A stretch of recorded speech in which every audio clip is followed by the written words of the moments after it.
Renaissance and Dr. Faustus. Renaissance means rebirth or reawakening.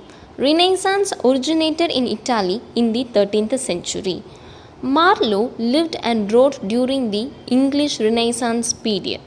His plays has much to say about the transition from a more medieval society to the Renaissance.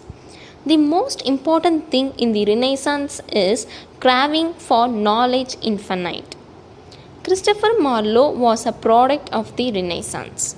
Therefore, it was usual for him that his play Dr. Faustus would contain Renaissance spirit. We see in Dr. Faustus a wonderful expression of Renaissance elements and the character Dr. Faustus as a Renaissance man. The most important thing in the Renaissance is craving for knowledge infinite. This characteristic has been injected in Faustus properly. He has achieved knowledge of all branches. Another inherent thing characterized by Renaissance in Faustus is love for adventure. Faustus' eagerness to get the most beautiful German maid to be his wife and Helen to be his paramour and to find heaven in her lips prove his love of beauty along with love for sensual pleasure, which is also a Renaissance element. Actually, Faustus is an individualistic tragic hero. His tragedy is his own creation. He does not think like traditional heroes or men. He crosses his limit while common people do not generally cross that.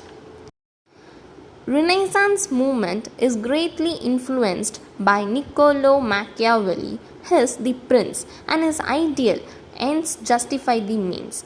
Similarly, Faustus also wants to reach his goal by any means, even by selling his soul to devil. Faustus gives to thee his soul. Furthermore, Faustus earns money by selling a false horse to a horse course deceitfully. The Renaissance has made Faustus fascinated by supreme power. Faustus says that a sound magician is a mighty god. Here, Faustus tired the brains to gain a deity. Finally, we must say that Faustus is a faithful embodiment of the Renaissance. As an embodiment of Renaissance, Dr. Faustus, having attained knowledge, power and fame, wants more and more unparalleled possession. He has achieved knowledge of all branches, yet he wants to do whatever he pleases. So, he would like to practice necromancy. Faustus also demonstrates some possible dangers in the Renaissance stress on one's own individual self. His self-reliance shades into selfishness and excessive pride. Marlowe demonstrates the pitfalls of excessive individualism. Not only does Faustus serve as an example of excessive individualism, so does Lucifer himself, who originally rebelled against the authority of God. The tension between the Renaissance notion of the power and the importance of the individual and the Christian stress on obeying God fills and animates Dr. Faustus. Dr. Faustus is a typical Renaissance rendering of the great story of Faustus' damnation for knowledge infinite.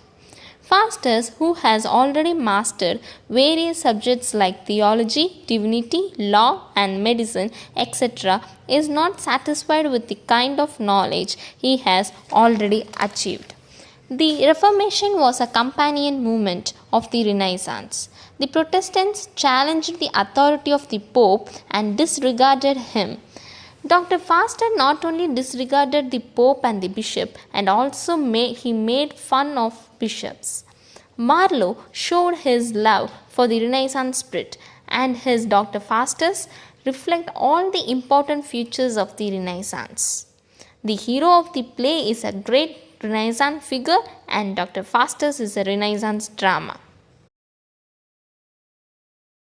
Thank you.